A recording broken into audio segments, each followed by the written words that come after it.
Mahigit 37,000 pulis ang ide-deploy ng Philippine National Police sa buong bansa para tiyakin ang seguridad sa pagbubukas ng school year 2025 to 2026 ngayong buwan ayon kay PNP spokesperson Police Brigadier General Jean Fajardo nitong Sabado. Aniya 5,000 sa kanila ang ilalagay sa mga police assistance desk sa mga paaralan.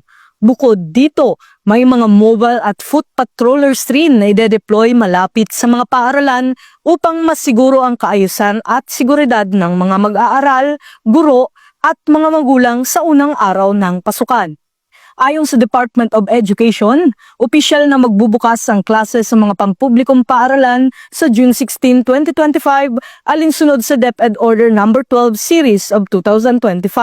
Ito ay bahagi ng pagbabalik sa dating school calendar bago ang pandemya.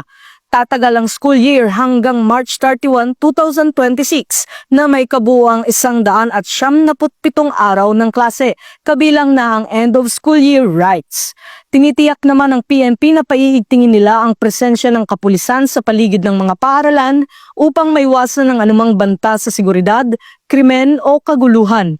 Sisiguraduhin din ng PNP ang kaligtasan at kaayusan sa mga transport terminals, paliparan, pantalan, malls at iba pang matataong lugar na inaasahang dadagsain sa pagbubukas ng klase.